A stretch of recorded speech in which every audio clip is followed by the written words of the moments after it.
Good morning students.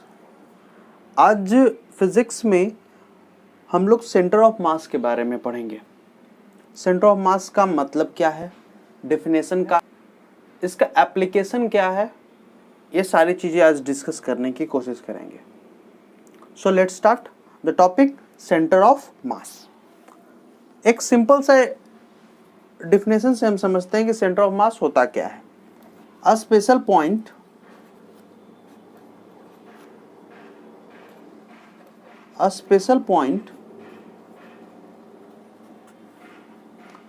on the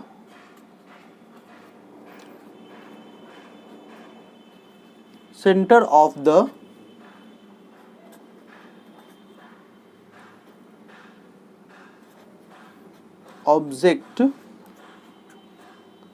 object में for example हम ले सकते हैं like ball, plate, pen, etc. जो भी आपको एक सॉलिड ऑब्जेक्ट आपको मिल जाए, where all the mass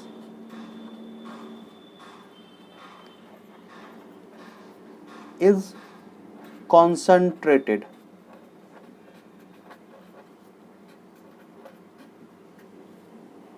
centre of mass basically क्या होता है, एक स्पेशल पॉइंट होता है जहां पर किसी ऑब्जेक्ट का, वो कोई भी ऑब्जेक्ट हो सकता है, उसका मास कॉन्सेंट्रेटेड होता है। Some type of centre of gravity के टर्म में आपको समझ में आ रहा होगा, बट हम यहाँ पर मास के टर्म में बात नहीं करेंगे। हम सिर्फ यहाँ पर उस पॉइंट को फाइंड आउट करने की कोशिश करेंगे कि जहां पर आपका वो क्या कर सकते हैं कि सेंटर ऑब्जेक्ट का जो पॉइंट होगा जहां पर उसका सिर्फ मास कॉन्सेंट्रेटेड होगा। For example I show in front of you a pen, this is a pen. अब मैं क्या करता हूं कि इसको मैं बैलेंस करने की कोशिश कर रहा हूं। तो देखते हैं कि यहाँ पर इस पॉइंट पर आप देख रहे हो कि यहाँ पर इस पेन को हम दोनों तरफ से इक्वली बैलेंस्ड करके रखें। मीन्स ये क्या पता लगा रहा है कि इससे पता ये चल रहा है कि इस ऑब्जेक्ट का जितना बाहर इस तरफ मास होगा, इस पॉइंट पर भी उतना ही मास होगा। ओके, और इस पॉइंट पर क्या होगा कि दोनों तरफ का मास क्या है, कंसंट्रेटेड है। यहाँ पर मास जब दोनों तरफ का बराबर, इसी मिक्स फिक्स्ड पॉइंट को हम लोग आज फाइंड करेंगे कि कैसे हम इसको फाइंड करते हैं, क्या इसका मीनिंग है। मीनिंग तो मैंने बता दिया है, बट अब मैथमेटिकली हम इसका डेफिनेशन समझने की कोशिश करते हैं। सो मैथमेटिकल डेफिनेशन,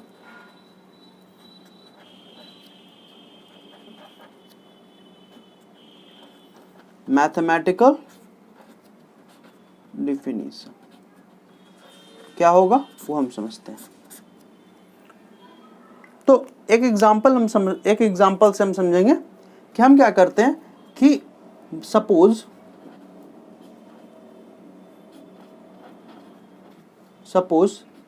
n पार्टिकल्स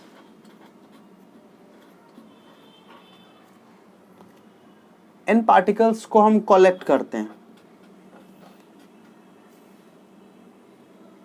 ठीक है, n पार्टिकल्स को हम कलेक्ट करते हैं, और जब n पार्टिकल्स हैं तो उसका अगर मास हम फाइंड आउट करें, मास ऑफ ith पार्टिकल क्या हो जाएगा, mass of ith particle mi से डिनोट करते हैं। उसके बाद mass of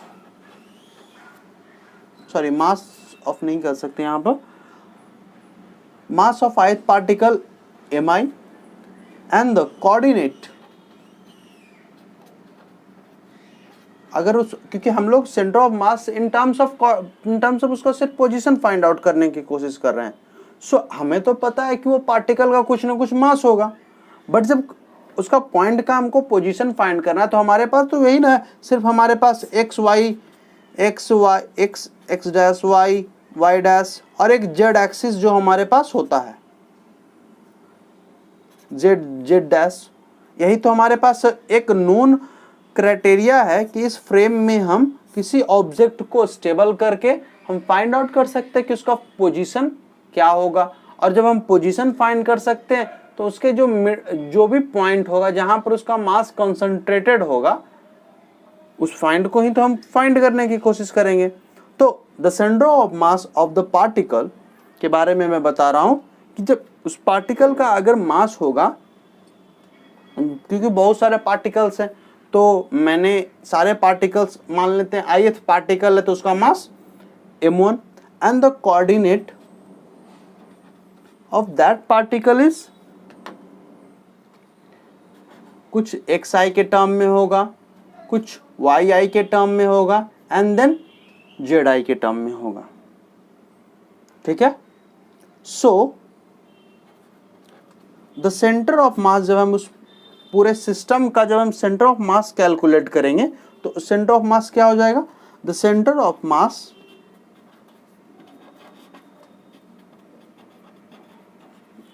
of the particle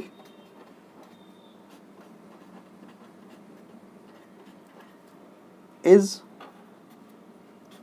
x coordinate में xcm, हम xcm मतलब centre of mass with respect to x coordinate में हम लोग यहाँ पर कैलकुलेट करेंगे। सो बहुत सारा पार्टिकल है तो m1 x1 plus m2 x2 plus m3 x3 plus dot dot dot mn या हम mn xn, और जितना भी जब मास को हमने मल्टीप्लाई करके उसका एडिशन किया है, ठीक है, सारे पार्टिकल्स का, साथ में उसके जितना भी मास होगा उन सबको ऐड कर देंगे। जैसे m1 plus m2 plus m3 plus dot dot dot mn। Okay, इसी को सिंपल वे में क्या लिखें, जब डॉट करके मल्टीप्लाई हो रहा है तो समेशन हो रहा है, ये आप देख रहे हो, तो हम साइन देंगे समेशन का। This is a sign of summation. जब बहुत सारे नंबर्स हमारे पास दिए रहे हैं तो हम इस साइन का यूज करते हैं। तो इसका हम एक रेंज डिफाइन करते हैं, i is equal to 1 to n, जहां पर n क्या है, एक नेचुरल नंबर है। ठीक है। सो mi xi, अब हम जैसे से 1, जैसे x बराबर i बराबर 1 पुट करेंगे तो यहाँ पर 1 1 तो m1 x1 आ जाएगा, फिर प्लस समेशन का साइन है तो प्लस, फिर y is equal to 2 put करेंगे तो यहाँ पर क्या आ जाएगा x2। सो उसके बाद फिर समेशन का साइन है तो प्लस। तो इस तरह से ये n तक के टर्म्स को हम लिख सकते हैं। उसी तरह नीचे भी लिखेंगे तो इसको भी हम ऐसे लिख सकते हैं, summation i is equal to 1 to n, this is a mi, capital mi मैंने लिखा है क्योंकि कैपिटल mi से डिनोट कर रहे हैं हम टोटल मास जो होगा उसको, टोटल मास। और इन सम हम इसको क्या कर सकते हैं, कैपिटल M भी लिखें तो काम चल जाएगा। सो हम ऐसे लिखते हैं, summation of i is equal to 1 to n and mi xi upon capital M। This is what, the centre of mass of a particle according to in a x coordinate. ठीक है, यहां तक आपको समझ में आया होगा। नेक्स्ट आगे बढ़ते हैं। सो हमें अब x कोऑर्डिनेट में हमने समझा, अब वो इसी में एक बार और लिख देता हूं, xcm is equal to summation of i is equal to 1 to n mi xi upon capital M। Similarly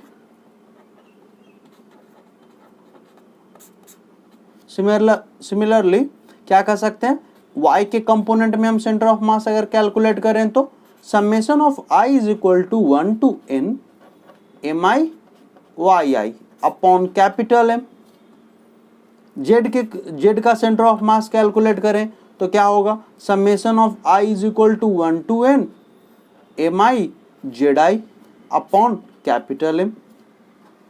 so this is what, the centre of मास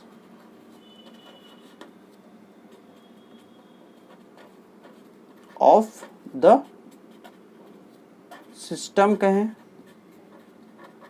या हम कह सकते हैं जो पार्टिकल्स जो हमने लिया था, ग्रुप n पार्टिकल्स जो लिया था उसको हम कह सकते हैं। ठीक है, this is a way how to calculate the centre of mass of particular system, जो भी हमें मिलेगा उसका। यहां तक आप लोग को समझ में आया होगा I think.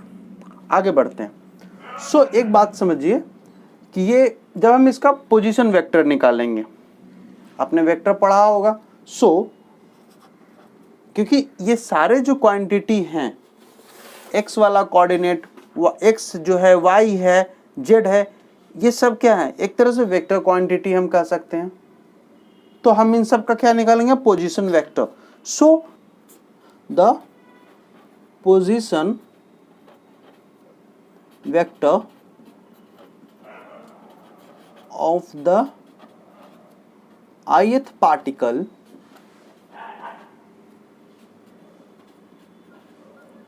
is Ri vector, Ri vector, ठीक है। Hence the center of mass, hence the center of mass, center of mass of position vector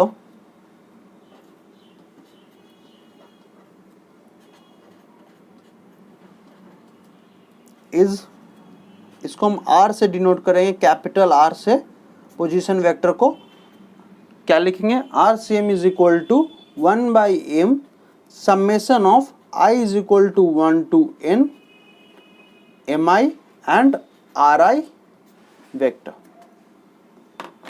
This is what the center of mass in term of a position vector. ये था, आपको समझ में आया होगा कि मैंने जो बताया, ठीक है। अब एक एग्जांपल थोड़ा कर लेते हैं, इस कॉन्सेप्ट को समझने के लिए एक एग्जांपल हो जाए।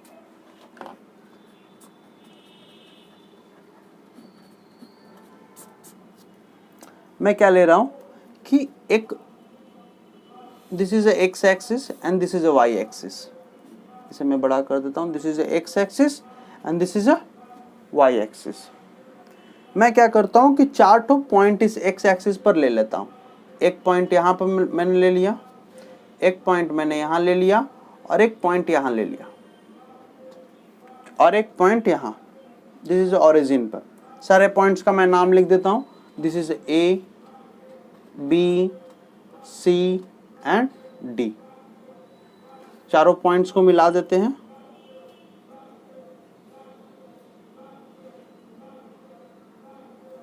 एंड ये तो मिल ही जाए, ठीक है।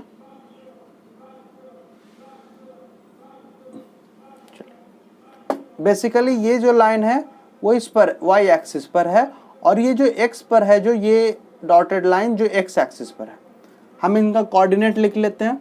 तो यहाँ पर आप देख रहे हो, अगर इसका लेंथ और ब्रेथ हम फिक्स करें, मतलब जैसे कि मान लेते हैं यहाँ से यहाँ तक का डिस्टेंस a है, और यहाँ से यहाँ तक का डिस्टेंस भी क्या मान लें, a ही मान लेते हैं। ये भी a है और ये भी a है। तो इसका कोऑर्डिनेट हम देखेंगे तो क्या निकलेगा, दिस इज अ 0a। इसका कोऑर्डिनेट हम देखेंगे तो a, इसका कोऑर्डिनेट देखेंगे तो a0, एंड इस जो ओरिजिन पर है उसका आप जानते हो कि 0 0 होता है कोऑर्डिनेट। हम इन सब का मास इंडिकेट करते हैं। मास अगर पार्टिकल्स दिया हुआ है a, b, c, d, तो इसका मास ऑफ द पार्टिकल क्या होगा, m, 2m, 3m और 4m। Okay, the mass of the particle. और कोऑर्डिनेट्स आपके सामने मेंशन है। तब आपको क्या करना है, सेंटर ऑफ मास कैलकुलेट करना है। तो सेंटर ऑफ मास किस, ये दो एक्सिस में फिगर है, सो हमें फॉर्मूला एक्स वाला भी चाहिए होगा। और सेंटर ऑफ मास जब हम कैलकुलेट कर रहे हैं, द सेंटर ऑफ मास जब हम कैलकुलेट करेंगे तो एक्सीएम और वाईसीएम हमको चाहिए होगा। सो एक्सीएम का क्या फॉर्मूला था, 1/m summation of I is equal to 1 to n mi xi, और YCM का 1/m summation of I is equal to 1 to n. This is mi yi. Okay, आगे बढ़ते हैं। सो हम क्या करेंगे, इसको एक्सट्रैक्ट करके लिखते हैं। तो कितने टर्म्स है हमारे पास, 1 2 3 4 टर्म है। तो हमें लिखना होगा क्या, m1 x1 plus m2 x2 plus m3 x3, और सारा का मास को हमको ऐड करना है। सो m1 plus m2 plus m3 plus m4। Okay, सारा मास हम पुट कर देंगे, और x1 कोऑर्डिनेट y1 कोऑर्डिनेट वगैरह जो है वो भी वैल्यू हम यहाँ पर पुट कर देंगे। सो m1 का मास आपका हो गया m इंटू x1 का कोऑर्डिनेट कितना होगा, x कोऑर्डिनेट कहाँ पर हो, इस ये वाला पॉइंट ये है, तो x1 coordinate 0, so into 0 plus m2 का मास कितना है, m2 कौन सा हिस्सा है, कौन सा पॉइंट है, b, ये ना m2 है, तो m2 क्या होगा 2m इंटू x2 वैल्यू कौन सा हो जाएगा, x2 ये b पॉइंट है, और b का x2 क्या हो गया a, तो इंटू a प्लस यहां पर मैंने एक चीज छोड़ दिया, m4 इंटू x4 होगा, ठीक है ना, एक टर्म मैंने छोड़ दिया था बाय मिस्टेक। अगला m3 कौन सा हो जाएगा, c पॉइंट, तो c पॉइंट का कितना है 3m इंटू इसका कोऑर्डिनेट है a से मल्टीप्लाई कर दिया। फिर यहां पर मैं लिख रहा हूं प्लस m4 का वैल्यू आप देख रहे हो तो 4m, और इसका कोऑर्डिनेट कितना है 0, अपॉन सारे मास को हम सम करेंगे। सो m plus 2m plus 3m plus 4m। ठीक है, आगे बढ़ते हैं। तो हम इस वैल्यू को कैलकुलेट करें तो 0 इंटू एम, तो दिस इज ए 0, ये तो 0 खत्म हो गया, तो 2am इसको लिख देते हैं 2am। फिर ये क्या बचा 3am अपॉन, कि ये वाला भी 0 हो जाएगा, m4m इंटू 0 तो 0 खत्म हो गया। तो अब ये वाला बचता है, तो m कितना हो जाएगा 4 3 7 8 9 1 10m।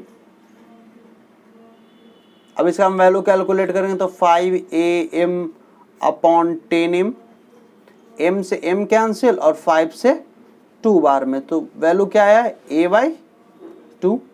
फॉर x कोऑर्डिनेट के लिए हमारे पास वैल्यू क्या आया a/2। सिमिलरली आप y कोऑर्डिनेट YCM के लिए भी कैलकुलेट करोगे। सो y के लिए भी हमें करना होगा, क्या होगा m1 y1 plus m2 y2 plus m3 y3 plus m4 y4 upon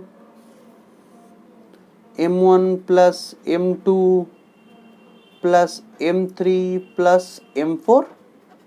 और जब हम इन सब का एडिशन करेंगे वैल्यू पुट करके, सो हम यहाँ पर मैं कर रहा हूँ m1 इंटू y1। सो m1 का वैल्यू क्या हो जाएगा, m1 का वैल्यू m इंटू y का वैल्यू आप देख रहे हो यहाँ पर क्या है a, प्लस m2 का वैल्यू कितना है 2m, y2 का वैल्यू कितना है a, m3 का वैल्यू आप देख रहे हो कितना है 3m, यहाँ प्लस का साइन होगा 3m इंटू 0 प्लस m4 का वैल्यू आप देख रहे हो कितना है 4m इंटू 0। ठीक है, और नीचे हम सिंपली जो मास का हम सम कर चुके हैं तो कितना आएगा 10m। ठीक है, तो इसके आगे हम बढ़ते हैं। इस पेपर में मैं करता हूँ, यहाँ ध्यान दीजिए। हाँ, तो उसके बाद क्या हो जाएगा, मास को जब हम सम अप करेंगे तो ये कितना हो जाएगा m इंटू a, तो ma प्लस ये कितना हो जाएगा 2m a अपॉन 10m। ठीक है, और उसके बाद जब हम इसको जोड़ेंगे तो कितना आ जाएगा 3ma अपॉन 10m। ठीक है, 3ma अपॉन 10m। सो YCM का वैल्यू हमारे पास आ गया 3ma/10m और y और x cm का हमारे पास आया था a/2. So the centre of mass